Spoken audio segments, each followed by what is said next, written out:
Est-ce qu'on peut acclamer le Seigneur pour cela?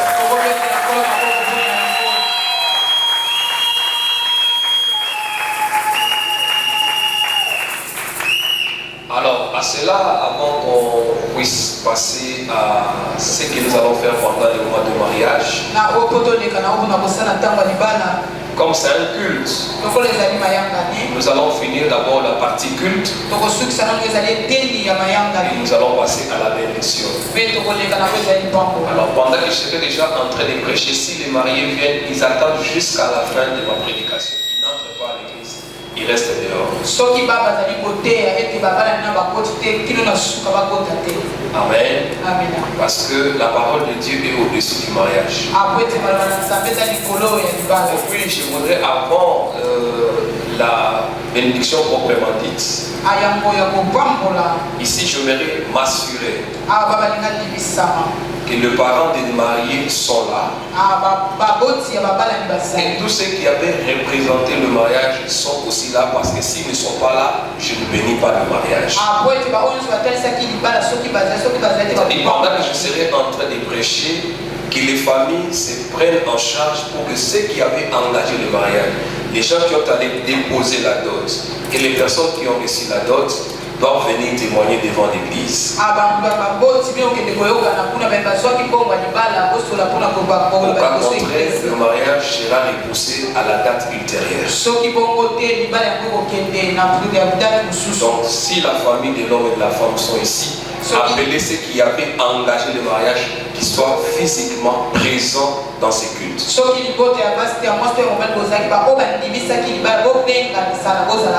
Au cas contraire, le mariage sera annulé et renvoyé à une date ultérieure. Amen. Lèvons-nous parce que nous voulons passer à la parole de Dieu. Lèvons-nous s'il vous plaît. Et nous allons prier pour que le Seigneur nous parle ce matin. Nous allons prier en nous confiant entre les mains du Seigneur et que la parole de ce matin soit une parole qui apporte quelque chose dans votre vie. Prions le Seigneur.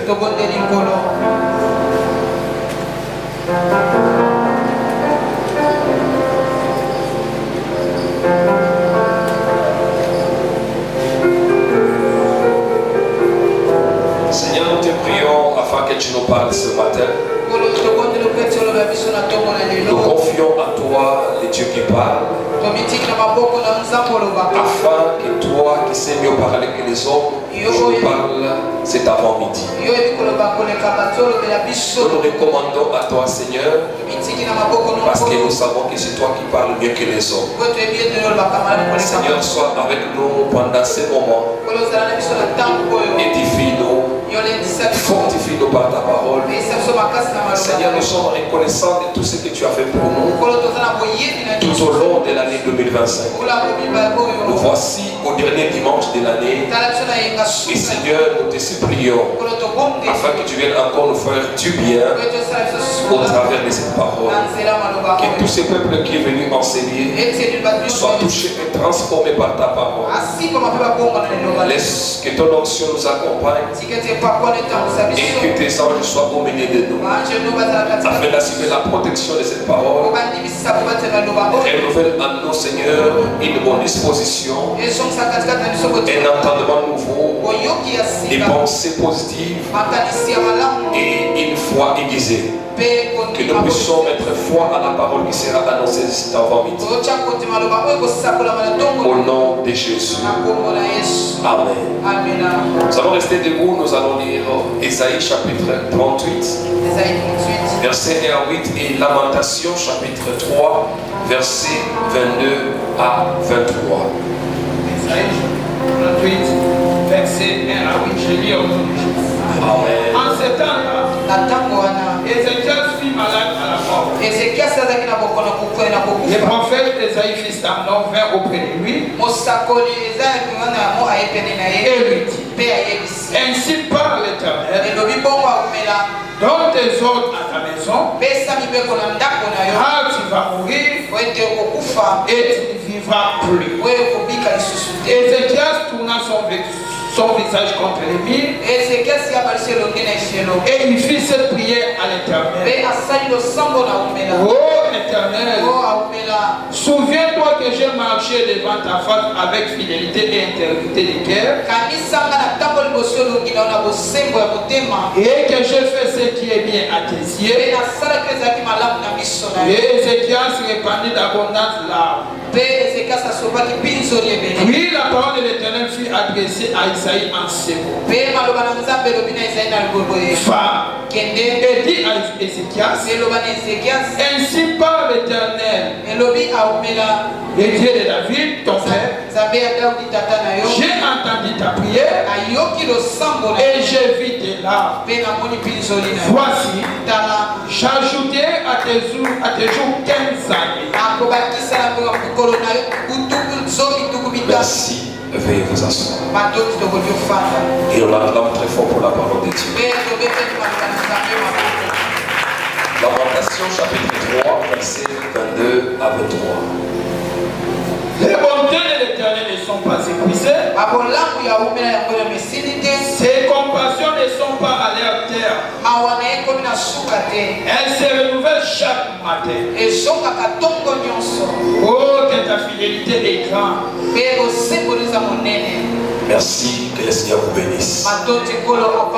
Je bénis toute la communauté. El Shalom. Pour ces derniers dimanches de l'année. Et nous bénissons aussi le parent qui viennent pour accompagner les enfants qui se marient ce dimanche. Que le Seigneur, les dieux que nous servons en ces lieux, qu'il vous bénisse par votre présence, qu'il vous fasse beaucoup de bien. Merci pour l'honneur que vous nous avez fait d'être ce matin à la présence de Dieu dans notre église. Est-ce que l'église peut acclamer pour le parent? Est-ce que tu es à l'église ou pas?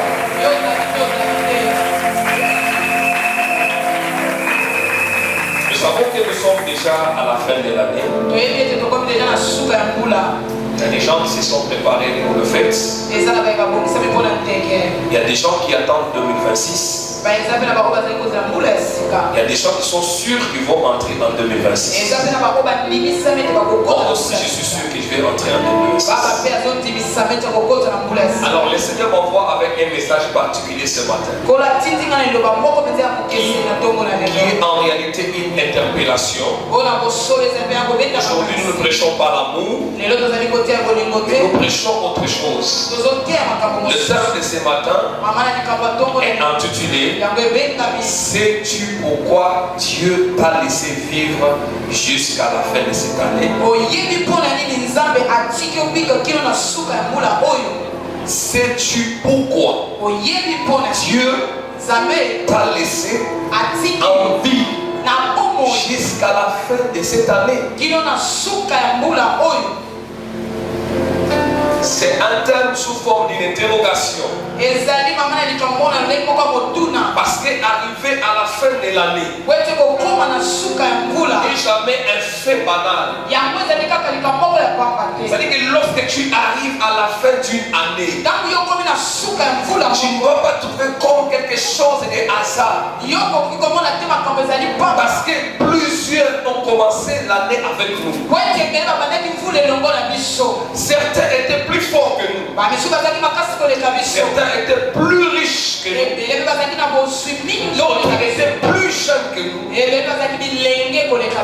ils ne sont plus. Mais qu'est-ce que Dieu a fait? Ou qu'est-ce que toi tu as fait à Dieu pour qu'il te laisse en vie?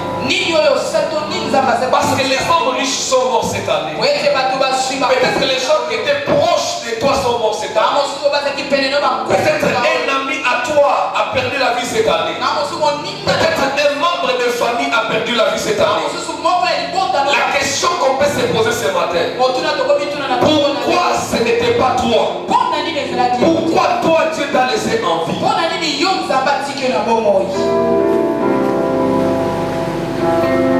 Là où nous avons lu bien dans Ésaïe chapitre 38. C'est l'histoire du roi Ézéchias. La Bible dit que le roi Ézéchias était malade.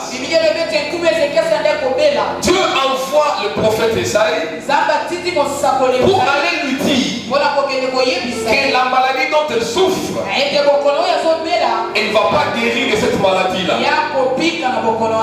Donc la maladie dont souffrait Ézéchias va l'amener à la mort. Dieu envoie un prophète pour certifier cela. Et le prophète va pour dire au roi qui commence à préparer un successeur, parce que ta maladie va t'amener à la mort. Et le prophète a fini à donner le message. Il est en train de partir. Et pendant qu'il partait, la Bible me dit que Ézéchias s'est prosterné la tête contre terre. Et il a commencé à prier à Dieu pour le faire voir tout ce qu'il avait fait. Et la Bible dit que le prophète n'était pas encore sorti de la cour royale. Que le Seigneur rappelle le prophète pour aller lui dire et il ne mourra plus. Je lui ajoute encore 15 ans de vie. Alléluia. Amen. Pourquoi Dieu pouvait faire ces choses comme ça? Pourquoi Dieu t'a laissé vivre jusqu'à la fin de cette année? Si toi tu es ici, ce n'est pas par chance, ni par mérite, c'est par le dessein divin. C'est parce que c'était déjà la destinée. Dieu s'était décidé afin que tu voies. Mais il y a des raisons derrière pour lesquelles Dieu nous garde, nous laisse en vie. C'est pourquoi il y a des gens qui se sont posés des questions. Je ne me suis pas marié malgré qu'il y avait la prophétie. Je n'ai pas travaillé malgré qu'il y avait la prophétie. Mais tout ce qu'on m'avait dit, je n'ai pas vu ça s'accomplir. Dieu aussi ne t'a pas laissé en vie à cause de ces choses. Parce qu'il y a des gens qui avaient aussi des prophéties. Il y avait aussi des gens qui avaient des promesses, mais qui sont morts.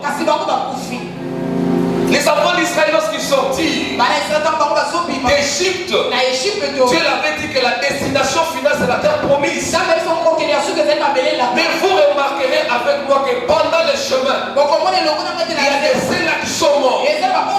Malgré qu'ils avaient la prophétie, malgré qu'ils avaient la promesse, ils ne sont pas arrivés à la destination. Pourquoi Dieu t'a laissé vivre jusqu'à ce matin? Si Dieu t'a permis de franchir chaque mois, chaque saison, chaque épreuve, c'est parce qu'il a une raison précise. Dieu ne t'a pas laissé parce que tu es pauvre. Dieu ne t'a pas laissé parce que tu as des projets à accomplir. Dieu ne t'a pas laissé en vie parce que tu dois encore te marier. Non, frères et sœurs.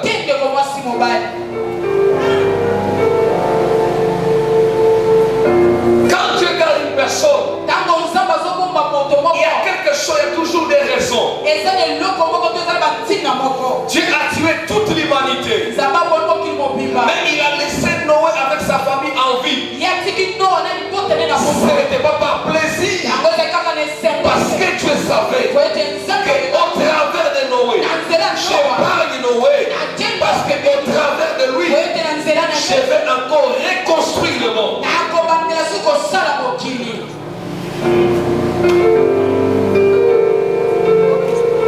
Que tu lèches encore, frères et sœurs. Et Daniel, dans la fosse au lion, cette fosse au lion, où ce lion-là a fait avaler beaucoup de gens. Mais pourquoi Dieu a laissé Daniel en vie? Il n'a pas laissé Daniel en vie parce que c'est Daniel. Dieu a laissé Daniel sortir la fosse au lion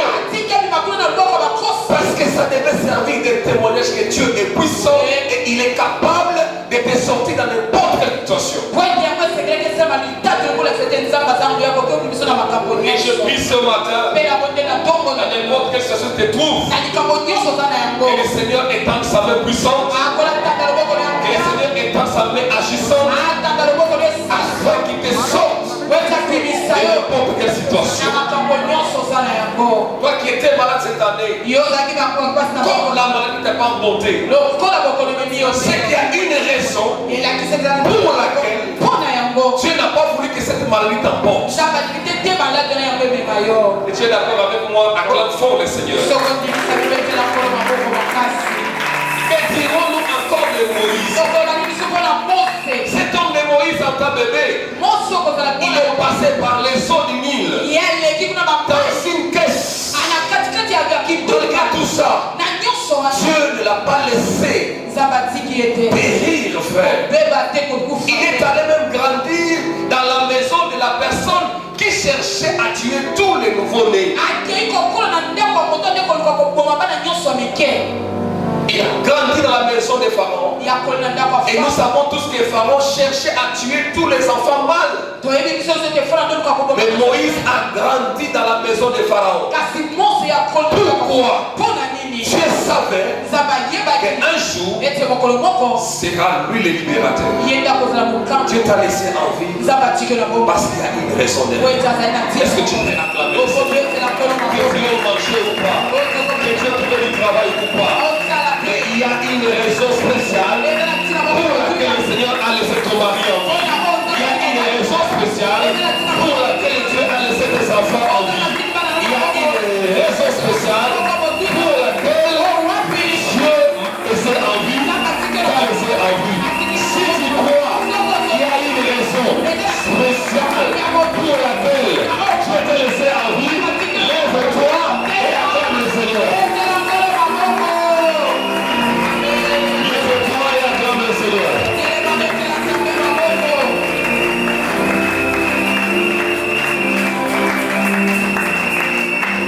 Dieu ne nous garde jamais sans but. C'est que si Dieu te garde jusqu'à ce matin, c'est parce qu'il y a un but. Voilà pourquoi nous voulons découvrir les raisons pour lesquelles Dieu nous laisse en vie. Dieu ne t'a pas laissé en vie parce que tu es encore pauvre. Dieu ne t'a pas laissé en vie parce que tu as beaucoup souffert dans la vie. Dieu ne t'a pas laissé en vie à cause de ces choses. Je vous montre 5 raisons principales pour lesquelles le Seigneur nous laisse en vie. Certainement, au cours de cette année, tu es allé dans un deuil. Si tu es allé dans un deuil de la famille ou dans l'autre famille, laisse simplement la main. Laisse la main là comme ça. Et je vais te dire quelque chose.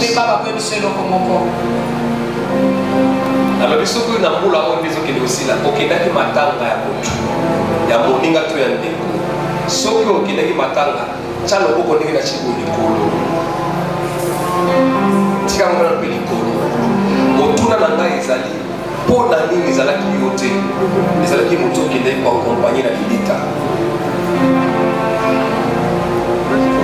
Maintenant, je te montre 5 raisons. À chaque fois quand tu te réveilles, tu dors, tu te réveilles, tu dois savoir que si Dieu te laisse la vie, c'est à cause de ces 5 choses. La première chose, la première raison pour laquelle Dieu te laisse en vie, ou laisse une personne en vie malgré tous ses défauts, parce que tu as une mission que Dieu t'a confiée sur la terre. Chacun de nous vient avec une mission spéciale sur la terre. Et aussi longtemps que tu n'as pas accompli la mission divine, le Seigneur va te laisser en vie. Sache que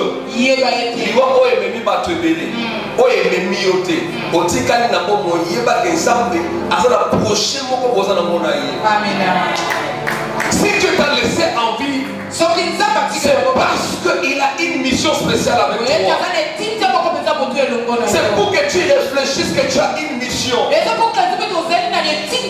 Nous sommes dans Jonas chapitre 1 vers chapitre 2. Dieu appelle Jonas. Il lui donne une mission. Il lui dit d'aller prêcher. Parce que ces gens-là avaient besoin de la conversion.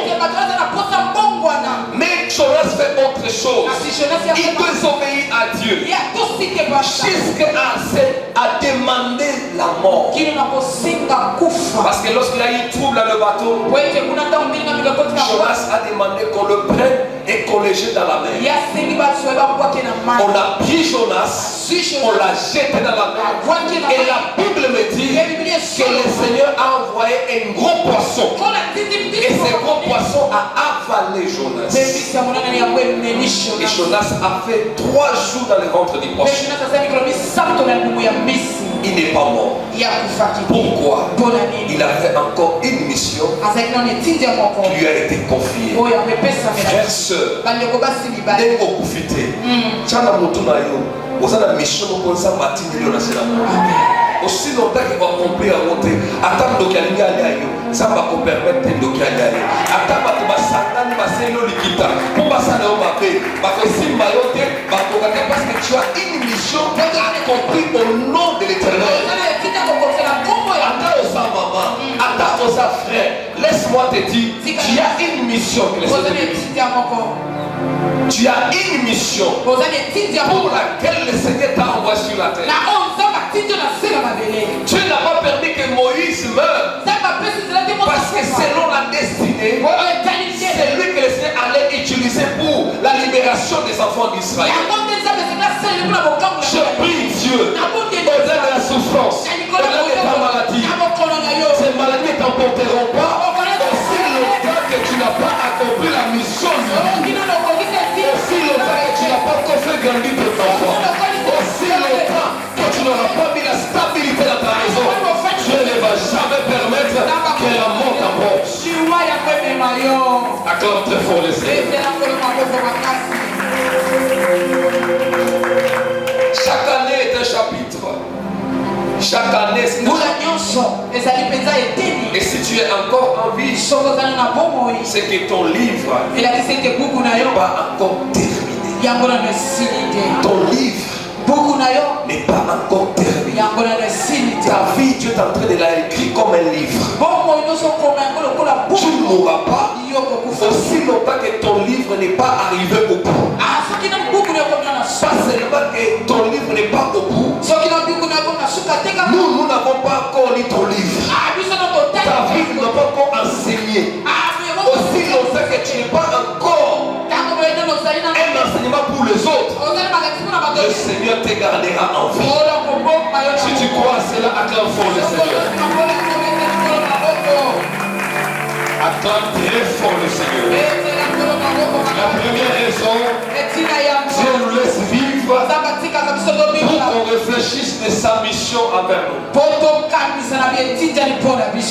Deuxième chose, deuxième raison pour laquelle Dieu t'a laissé vivre jusqu'à ce matin, c'est pour que tu te réponses et que tu puisses réparer avec les autres. Dieu n'aime pas que quelqu'un meure sous un péché. Ce qui est atiki au labomo. Bon Zambé, ça la posa au bon la bouteille. La ligne boy sande ko avandi, asuni bako ko vanda pembe na yo, Zamba atiki au bon la bouteille. C'est dans le bio le bail au côté, au le bandu to avandi pembe na ke, Zamba atiki au bon la bouteille. Dieu nous laisse la vie parce qu'il fait assez qu'on puisse se repentir. S'il le faut, et qu'on puisse se réparer. Il faut que tu arrives à réparer, frère. Toi qui as un problème dans la famille, toi qui as un problème avec les amis, avec le voisin, Dieu t'a laissé pour que tu puisses réparer. Je te pose la question ce matin. Si on faki, le moment où on a épidémie au salon, le moment où on a problème dans la famille, Dieu t'a laissé pour que tu prennes ces temps de grâce comme un temps pour revoir un peu ta vie. Des fois quand on arrive à la fin de l'année, les gens oublient que des fois Makambo est Simba parce que toi tu t'es mal conduit dans l'année.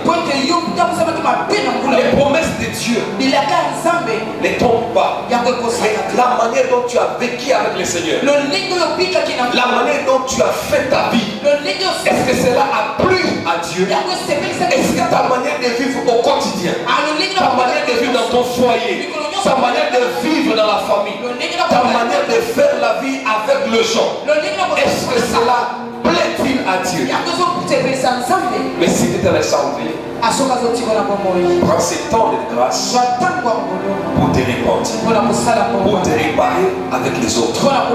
Parce que la Bible nous dit dans Hébreu, cherchez la paix avec tous et la sanctification, sans lesquelles personne ne verra le Seigneur.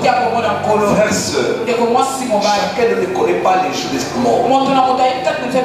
Nous n'aurons pas tous la même grâce d'Ézéchias. Que le Seigneur vient te dire que tu vas mourir. La mort peut te surprendre dans un bus. La mort peut te surprendre dans un avion. La mort peut te trouver sur ton lit. La mort peut te trouver sur le lit de l'hôpital. Mais es-tu prêt? Verras-tu le Seigneur? Arrange, harmonise, répare, réconcilie-toi, répands-toi. Donne ta vie à Christ. Quitte la compromission, quitte la vie du péché. Dieu ne t'a pas laissé pour que tu demeures dans le péché. Il t'a laissé ce sang pour que tu puisses te repentir. Et la repentance, c'est pas demain, c'est aujourd'hui. C'est ce que tu n'as pas bien marché avec les Seigneur. Généralement, on est tellement habitué avec Dieu. C'est là où tu as vu que ça la pêche, confession et la péché. Est-ce que tu es vraiment sûr que au cours de tout il y a 5 ou 10 minutes, même à 30 minutes, est-ce que au cours de tout nous soyons chacun de nous devait faire la repentance une vie quotidienne. La vie de se repentir, de se poser des bonnes questions tous les jours. Lorsque tu veux dormir, tu dois te poser des questions. Suis-je en bon terme avec le Seigneur? Ai-je honoré Dieu dans mon comportement, dans ma manière de parler, dans mes relations? Est-ce que j'ai sanctifié le nom du Seigneur? N'attends pas là. Tu ne connais pas ce qui peut arriver. La mort, elle marche toujours avec nous. Le plus important, c'est comme Paul a dit, la mort met un gain. Et ça dit tout parce qu'il a tu sais pourquoi beaucoup de gens craignent la mort? Tu as compris parce qu'ils ne sont pas prêts. Ils savent que leur conscience les reproche qu'ils ne sont pas prêts. C'est pour ça que devant la mort on tremble. Frère, la mort ne va pas sonner. Elle ne va pas sonner à ta porte. Mais la Bible nous dit dans l'Apocalypse, il est là, il toque à la porte de ton cœur. Ouvre ton cœur, répands-toi et le Seigneur va entrer. Il t'a laissé en vie pour que tu répares. Acclame fort le Seigneur.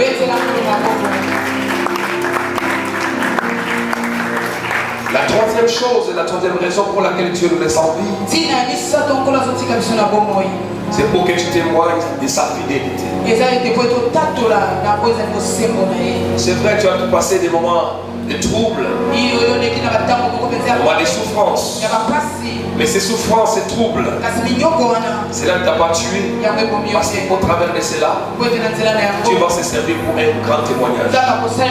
Je prie Dieu que l'année que nous commençons soit une année de témoignage pour ta vie. Que tu témoignes de Dieu.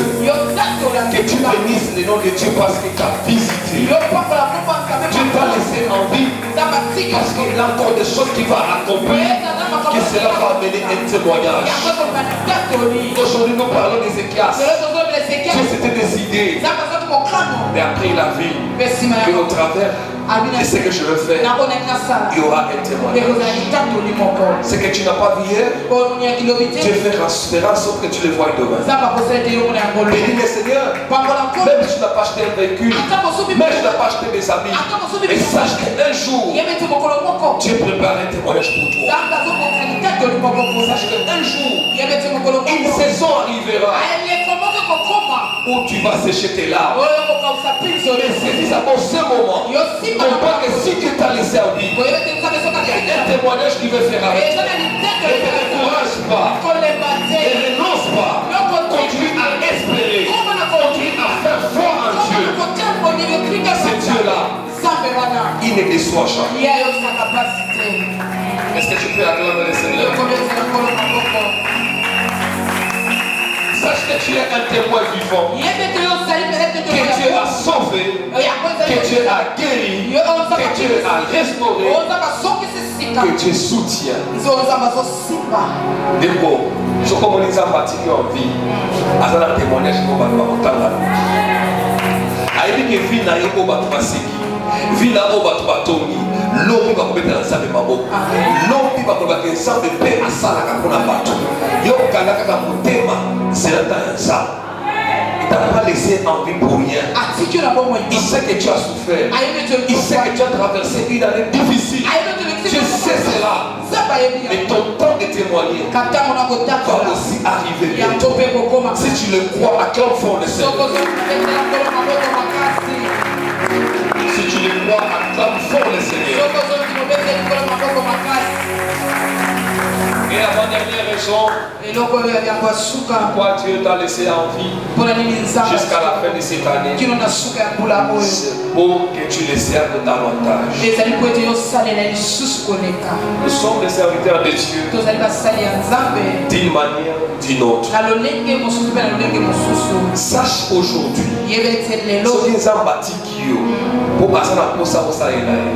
Dieu n'aime pas les fidèles simples à l'église. Parce que la Bible dit, il a fait de nous un royaume de sacrificateurs, un royaume de gens qui servent.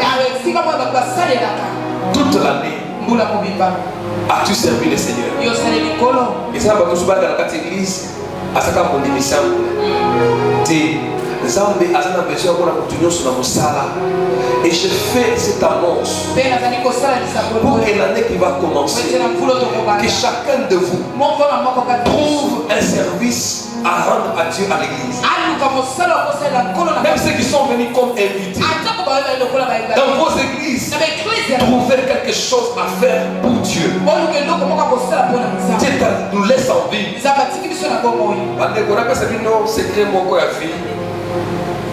Et ça, oui. Et ça va combattre nos sous. Et comme elle a sauté, et ça ne pas ce que ça fait la nuit. Et ça va combattre nos sous. Pour long, il faut avancer dans la salle de Moussala. Moi, je suis dans la salle de Moussala. Et puis Moussala est solo. Ça va pour les gâteaux de mon poste. Attends, parce que s'engager dans le temple, Dieu va continuer à te protéger. Ne regarde pas ta beauté. Tu peux mettre ta beauté au service de Dieu. Tu peux mettre ton intelligence au service de Dieu. Tu peux mettre ta sagesse au service de Dieu. Mais ne reste pas un fidèle saint. Tu dois t'engager à un département. Tu dois t'engager à une commission. Tu es une maman. Engage-toi dans le département. Engage-toi. J'ai béni la vie de cette maman. Levez-vous, cette maman. Oui, venez. Mais s'il vous plaît, est-ce qu'on peut acclamer le Seigneur? Cette maman, depuis qu'elle est ici avec nous à l'église, c'est combien de temps? 6 mois à peu près. Depuis qu'elle est à l'église. Mais je t'ai touché. Il a donné son nom. Il veut commencer à balayer l'église. Et dimanche prochain, je vais prier pour qu'elle commence à œuvrer. Elle n'a que 6 mois à l'église. Elle a pris l'engagement de ne pas rester comme ça. Elle a pris l'engagement de servir le Seigneur. Mais nous avons des gens.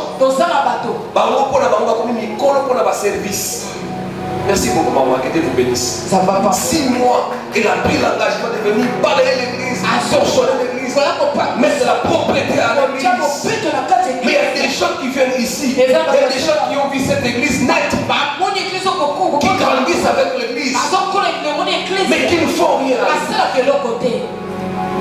Souvent, généralement, on dit Dieu, il est le rémunérateur. Mais il va te rémunérer en fonction de quel travail que tu fais. Il y a aussi la Bible nous dit l'ouvrier mérite son salaire. Mais si Dieu doit te payer, Dieu ne te paye pas en fonction de prière. La rétribution de Dieu, c'est en fonction de ce que nous faisons. C'est en fonction du service rendu au temple. C'est en fonction du service rendu à l'œuvre de Dieu. L'année va bientôt commencer. Vas-tu rester encore maman? L'année va commencer. Vas-tu rester encore insertion? Des fois ils se disent les gens,